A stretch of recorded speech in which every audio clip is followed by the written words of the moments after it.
हमारे घर की परंपरा थी कि घर में किसी की भी शादी होती है तो दुल्हन पहली रात दादाजी के कमरे में गुजारेगी, मगर ऐसा करने के 1 महीने के बाद ही वह गर्भवती हो जाती थी। जब मेरी शादी हुई तो मैंने इस रिवाज को नहीं माना और अपनी दुल्हन को दादाजी के पास नहीं जाने दिया, लेकिन 2 साल हो गए और मेरी पत्नी का कोई बच्चा नहीं हुआ। मजबूरन एक दिन मैंने अपनी पत्नी को दादाजी के कमरे में भेजा और खुद कमरे में छुप गया। फिर मैंने कुछ ऐसा देखा कि मेरे रोंगटे खड़े हो गए। बुजुर्ग किसी भी खानदान के लिए अहम होते हैं, लेकिन जब बुजुर्ग गही गलत रास्ते पर चल निकले तो फिर उस खानदान का क्या हाल होगा। मेरे दादाजी मेरे लिए एक आइडियल इंसान थे, लेकिन तब तक जब तक मैं उनकी सच्चाई नहीं जानता था इस हद तक गिरे होंगे मुझे मालूम नहीं था। हमारा खानदान तो दूसरों की बहन बेटियों की इज्जत करने के लिए जाना जाता था, लेकिन घर की औरतों के साथ ऐसा व्यवहार किया जाएगा यह मुझे मालूम नहीं था। मुझे लगता था कि मैं यह रोक लूंगा, लेकिन मैं भी मजबूर हो गया। हमें पढ़े लिखे अच्छे खानदान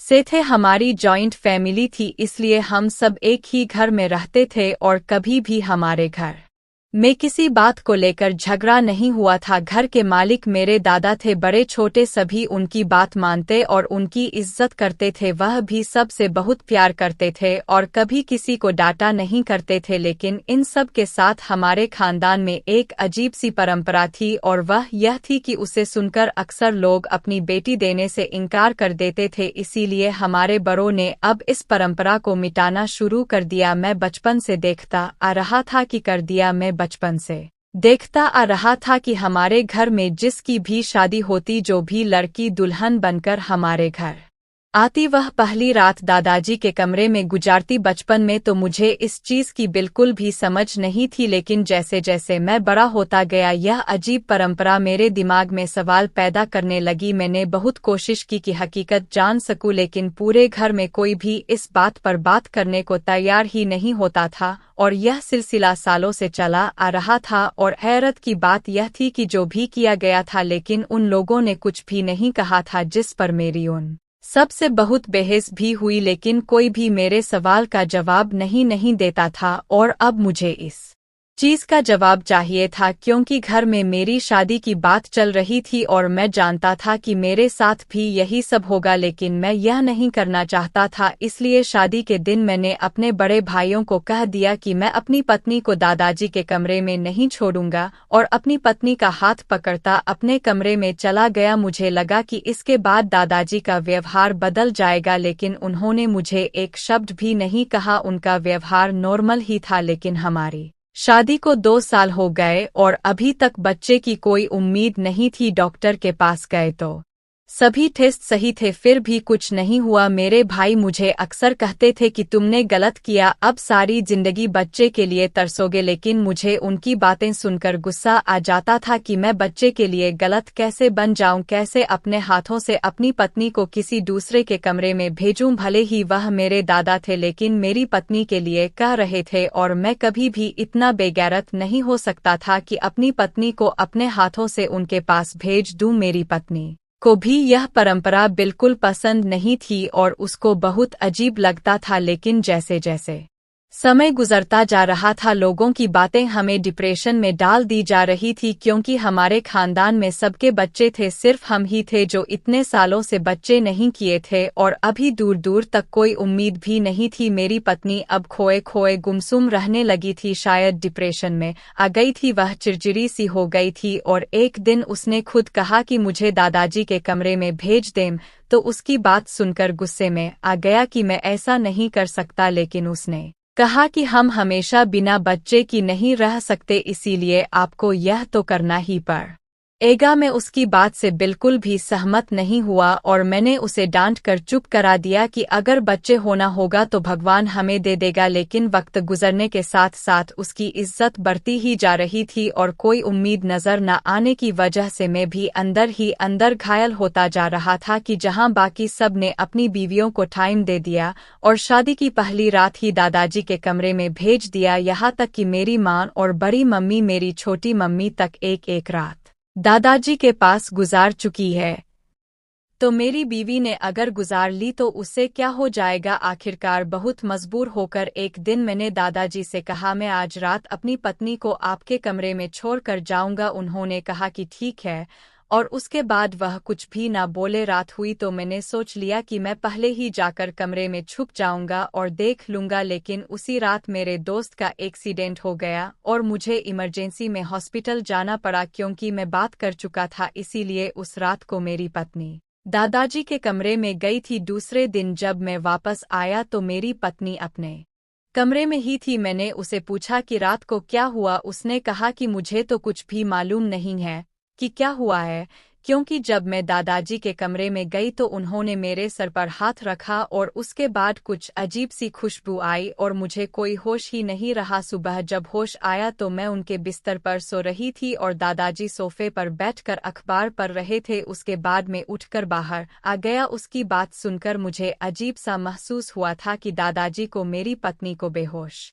करने की क्या जरूरत थी, जबकि मैंने खुद अपनी खुशी से पत्नी को भेजा था। अब तो यह बात मुझे और गलत लगने लगी, लेकिन कोई भी कुछ बताने को तैयार नहीं था। मैंने दादाजी से भी सवाल किया, लेकिन उन्होंने कहा कि अभी वक्त नहीं है, इसका वक्त आया तो मैं इसका जवाब तुम्हें दे दूंगा। लेकिन अपनी पत्नी को खुश देखकर मैं भी चुप हो गया। फिर सच में 1 माह बाद मेरी पत्नी गर्भवती हो गई। अब तो मुझे अजीब सा महसूस होने लगा कि यह बच्चा मेरा है भी या नहीं, लेकिन मेरी पत्नी इस बच्चे को पाकर बहुत खुश थी और उसको खुश देखकर मैं भी खुश होने लगा था। लेकिन दिल के अंदर शक खत्म नहीं हो रहा था, लेकिन अपनी पत्नी के सामने यह जाहिर नहीं होने दिया था, क्योंकि इससे उसकी खुशी खराब हो सकती थी। मैंने सोच लिया कि मैं बच्चे के पैदा होने के बाद उसका डीएनए टेस्ट करवा लूंगा, फिर उसकी रिपोर्ट के साथ दादाजी से सवाल करूंगा। वह वक्त मेरे लिए बहुत ही मुश्किल था, क्योंकि जब भी मैं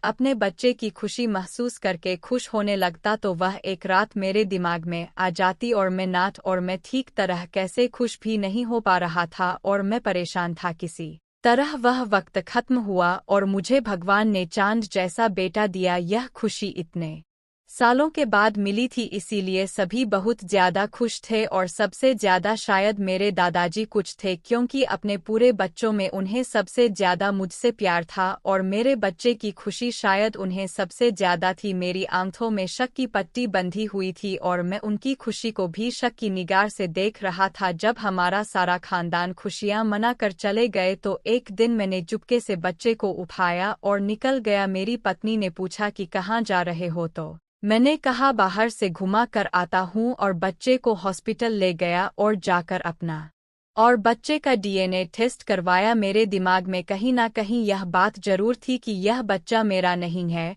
और बस यही चीज़ मुझे दिल से खुशी नहीं दे पा रही थी और मुझे टेस्ट करवाना पड़ा, जिसका रिपोर्ट 3 दिन बाद आना था। 3 दिन मैंने कैसे गुजारे वह मुझे ही मालूम है। जिस दिन रिपोर्ट मिलने वाली थी उस दिन सुबह से ही मेरे दिल का बुरा हाल हो रहा था। बार बार एक सवाल मेरे दिमाग में आ रहा था कि अगर यह बच्चा मेरा नहीं हुआ तो मैं किस मुंह से उसको अपना बच्चा कबूल कर लूंगा और दादाजी से क्या सवाल करूंगा, जबकि मैं खुद अपनी पत्नी को उनके कमरे में छोड़कर आया था। मैं रिपोर्ट लेने गया तो रिपोर्ट पकड़ते हुए मेरा बीपी हाई हो गया। शायद बहुत ज्यादा टेंशन लेने की वजह से मैं हॉस्पिटल में था, इसलिए फौरन मुझे इमरजेंसी में ले जाया गया। डॉक्टर मेरे घर बताना चाहते थे, लेकिन मैंने मना कर दिया कि अगर वह सब यहाँ आए तो टेस्ट का राज भी खुल जाएगा। मैं रिपोर्ट लेकर घर आ गया। मुझ में हिम्मत नहीं थी कि मैं वह खोलकर देखूं कि उसमें क्या है, तो मैंने करवा लिया था, लेकिन अब खोलकर देखने की हिम्मत नहीं हो रही थी और खुद पर गुस्सा भी आ रहा था कि मैंने बाकी सब की तरह जो है जैसा है उसकी बुनियाद पर फैसला क्यों नहीं कर लिया। मैंने क्यों इस सारे चक्कर में पड़ा। लेकिन कहते हैं ना कि किसी किसी का दिमाग बहुत दूर तक जाता है, और शायद मेरे साथ भी यही हुआ था। मैं वह रिपोर्ट लेकर घर तो आ गया था, लेकिन 3-4 घंटे गुजरने के बाद भी मैं अपने अंदर हिम्मत पैदा न कर सका कि मैं इस रिपोर्ट को खोल खोल कर देखूं और आखिरकार मैंने उसे उठाकर अपने ऑफिस के टेबल पर रख दिया कि सुबह ऑफिस जाकर देख लूंगा, लेकिन शायद भगवान को मंजूर नहीं था कि मैं इस राज पर से पर्दा उठा सकूं। इसीलिए एक दो दिन काम में इतना बिजी था कि मेरा ध्यान रिपोर्ट की तरफ से हट गया, और जब मैंने दोबारा से रिपोर्ट को ढूंढा तो वह मुझे नहीं मिली। शायद कागजात में कहीं आगे पीछे हो गई थी। मैंने पूरा ऑफिस छान मारा लेकिन वह रिपोर्ट मुझे नहीं मिली। मुझे समझ आ गया कि भगवान भी नहीं चाहते कि मैं इस राज से पर्दा उठा दूं। इसीलिए मैंने जो है जैसा है की बुनियाद पर अपने बच्चे को कबूल कर लिया। इस सिलसिले में 2 साल और गुजर गए और मेरी पत्नी एक बार फिर से गर्भवती हो गई। अब वही दोबारा मेरे दिमाग में घूमने लगा कि इस बार मैंने पत्नी को दादाजी के कमरे में भी नहीं भेजा था, तो फिर वह प्रेग्नेंट कैसे हो गई, और क्या मेरी पत्नी ने मेरे साथ धोखा किया है। वह खुद ही छुपकर दादाजी के कमरे में चली गई थी, लेकिन ऐसा हो नहीं सकता था। मेरी पत्नी बहुत अच्छी औरत थी, कभी कोई काम मुझसे बिना पूछे नहीं करती थी। एक बार फिर वही बात मेरे दिमाग में घूमने लगी। अब मेरा बेटा इतना बड़ा हो गया था कि मैं उसको दोबारा ले जाकर डीएनए टेस्ट करवा सकता था, इसलिए अपने बड़े बेटे को साथ लेकर मिले बैटरी चला गया और इस बार मैंने इमरजेंसी के तौर पर रिपोर्ट निकलवाई और वही खरे खरे रिपोर्ट दी थी। और रिपोर्ट देखकर मुझे झटका लगा, क्योंकि रिपोर्ट पॉजिटिव थी या नहीं वह बच्चा मेरा ही था। मेरा दिमाग झटके खाने लगा कि अगर वह बच्चा मेरा ही था तो 2 साल तक क्यों नहीं हुआ, और सिर्फ एक दिन दादा के कमरे में रहने के बाद भगवान ने मुझे यह बच्चा दे दिया। लेकिन मेरा दिल टेंशन फ्री हो चुका था कि वह बच्चा मेरा ही है, इसलिए मैंने अपने आसपास ध्यान करना शुरू किया कि मेरे सारे भाइयों के 2-3 बच्चे हैं, लेकिन सबकी बीवियों ने सिर्फ एक रात दादाजी के कमरे में गुजारी है। इसका मतलब है कि जो मैं सोच रहा हूँ वह गलत है। अगर वह गलत है तो फिर दादाजी के कमरे में रात को जाना क्यों जरूरी है। वहाँ ऐसा क्या होता है कि दादाजी कमरे में दुल्हन को बेहोश कर देते हैं।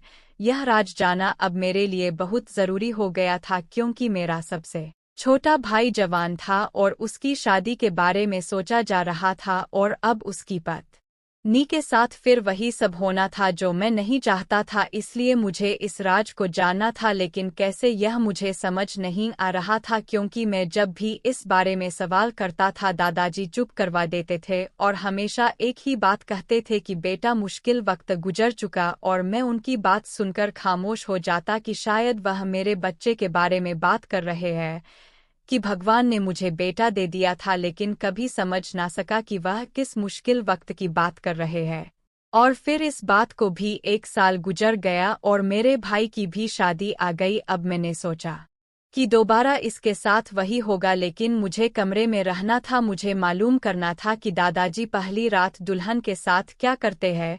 इसलिए शादी के दिन मैंने बहाना किया कि मेरा एक दोस्त बीमार है और मुझे इमरजेंसी में वहां जाना पड़ेगा। जब सारी फैमिली बैठी हुई थी तो मैं उन सबके सामने उठा और बाहर निकल गया। सबने यही समझा, पिछले दरवाजे से खिड़की के रास्ते दादाजी के कमरे में घुस गया। वह कमरे में नहीं थे, मैं उनके कमरे में छुप गया। अब मुझे इंतजार था कि कब दादाजी और नई दुल्हन कमरे में आएंगे। कुछ देर के बाद दादाजी कमरे में आए, लेकिन अभी दुल्हन नहीं आई थी और उसके आने तक मुझे धैर्य और शांति से इंतजार करना था, क्योंकि इतने सालों के राज के ऊपर से पर्दा उठने जा रहा था। मुझे बाहर से बेहेस की आवाज सुनाई आ रही थी। यह वही बेहेस है जो हर दुल्हन घर में आने के बाद करती थी, क्योंकि शादी के दिन दुल्हन अपने दूल्हा के लिए सजाई जाती है, और जब उसे पहली रात को ही किसी दूसरे आदमी के साथ जाने को कहा जाता है तो यकीनन उसके लिए बर्दाश्त से बाहर होता है।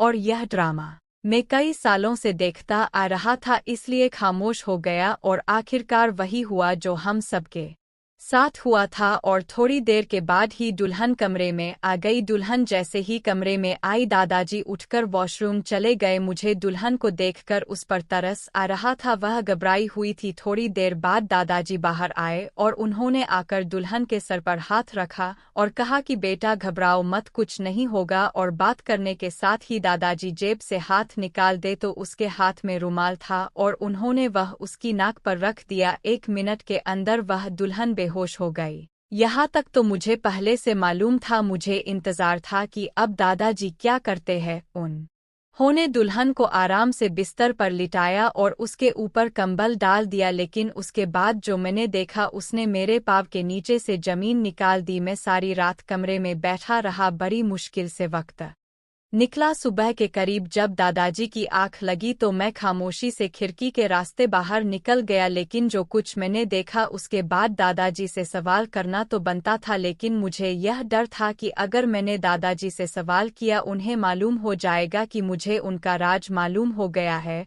लेकिन बार बार मैं सोचता हूँ ऐसी क्या बात थी कि दादाजी को यह सब करना पड़ा, और मैंने बहुत बार बातों ही बातों में उनसे पूछने की भी कोशिश की, लेकिन हमेशा दादाजी बात टाल देते।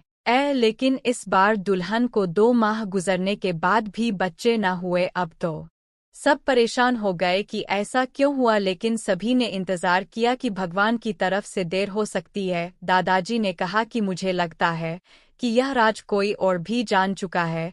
सब एक दूसरे की तरफ देखने लगे तो दादाजी ने कहा कि इस घर में कोई इंसान यह राज जान चुका है। अगर यह बात किसी और को मालूम न होती तो अब तक बच्चे गर्भवती हो चुकी होती। यह सुनकर मुझे अजीब लगा कि दादाजी को कैसे मालूम हो गया कि यह राज कोई दूसरा भी जान चुका है, लेकिन मैं खामोश रहा और मैंने बिल्कुल भी बात नहीं की। कुछ महीने गुजरे तो दादाजी बीमार रहने लगे। एक दिन उन्होंने हम सबको बुलाया और कहा कि मुझे सच सच बता दो कि तुम लोगों में से कौन इस राज को जान चुका है कि पहली रात दुल्हन मेरे कमरे में क्यों आती है, क्योंकि मुझे लगता है कि मैं ज्यादा दिन नहीं जी सकूंगा, और जो आदमी रात को जान चुका है मैं उससे कोई बात करना चाहता हूं। तो मुझे लगा कि सवाल करने का यही वक्त है। मैंने कहा दादाजी मैं जानता हूं। दादाजी ने कहा कि बाकी सब बाहर जाए तो मेरे पास बैठो। मैंने सबकी सब बाहर जाए तो मेरे पास बैठो। मैंने सबकी जाने के बाद दरवाज़ा बंद कर दिया तो दादाजी ने पूछा कि सबसे पहले तो तुम मुझे यह बताओ कि तुम यह रात कैसे जानते हो। मैंने उनको सच्चाई बता दी कि मैंने छुपकर सब कुछ देखा है। उन्होंने कहा कि तुम इस राज को जान चुके हो तो अभी यह राज तुम्हारे पास एक अमानत है। तुम्हारे पापा, बड़े पापा, चाचा भाइयों में से कोई भी इस राज को नहीं जानता है तो मेरे मरने के बाद यह सब घर वालों को इकट्ठा करके बता देना, क्योंकि मैं जानता हूँ कि सबके दिलों में मेरे खिलाफ कुछ ना कुछ गलत मौजूद है। लेकिन मेरे मरने के बाद चाहता हूँ कि सबके दिल साफ हो जाए। मेरी तरफ से मैं कोई भी पाप अपने सर पर लेकर नहीं जाना चाहता। मैंने दादाजी से सीधा सीधा सवाल कर लिया कि सब क्या है, आप मुझे पूरी बात समझाइए ताकि मैं सबके सवालों के जवाब दे सकूं। उन्होंने कहा कि सबको यही लगता है कि मैं जो भी दुल्हन आती है उसके साथ पहली रात को कुछ गलत करता हूं, मगर ऐसा नहीं है। हकीकत यह है कि बहुत पहले मेरे परदादा के वक्त में जादू टोना और यह सारी चीजें बहुत ज्यादा हुआ करती थी। हमारे खानदान में कोई औरत ब्याह कराई तो उस जादूगर ने जादू के जरिए से उसकी औलाद बांधी थी कि कभी भी इस खानदान में औलाद नहीं हो सकती। एक बुजुर्ग ने इस जादू का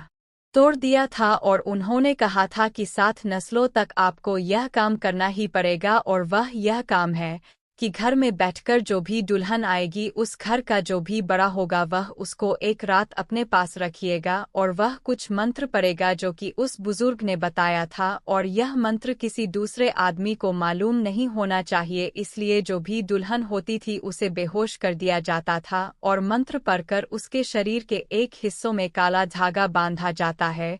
यह काम 7 नसों से चलता आ रहा है। मुझसे पहले मेरे दादाजी और उससे भी पहले उनके दादाजी यह सब किया करते थे, लेकिन अब तुम लोग 7 भी नस्ल हो, तुम लोगों के बाद यह काम नहीं करना पड़ेगा। तुमने अपनी पत्नी पर यह काम नहीं करवाया था, इसलिए जादू का असर वहां पर था और तुम्हारा बच्चा नहीं हो रहा था। मैंने तुम्हारी पत्नी के साथ भी यही किया था और इसीलिए तुम लोगों को बच्चा हो गया। यह राज कोई भी नहीं जानता है। मैंने आज तक अपनी किसी दुल्हन को हाथ तक नहीं लगाया। वह मेरे घर की इज्जत है। मेरे मरने के बाद मेरा यह सच सबको बता देना कि सबके दिल से शक खत्म हो जाए। मैं दादाजी की बात सुनकर खामोश रह गया और मैंने दादाजी से वादा किया कि उनका राज उनके मरने के बाद सबको बता दूंगा, और दादाजी के मरने के बाद अगले ही दिन मैंने सबको एक साथ बैठाकर वो राज सबको बता दिया, और जिसके दिल में जो शख्स है उन सब के सब खत्म हो गए थे। दादाजी के कमरे से सारी जड़ी बूटी निकालकर बहते हुए पानी में बहा दिए। इस तरह 7 नस्लें पहले होने वाले एक जादू से हम सबकी जान छूट गई। दोस्तों, उम्मीद करती हूँ आपको हमारी कहानी पसंद आई होगी। कहानी पसंद आई है तो वीडियो को लाइक करें, चैनल पर नए हैं तो चैनल को सब्सक्राइब करें और नोटिफिकेशन बेल को जरूर दबाएं ताकि अगली अपडेट सबसे पहले मिले।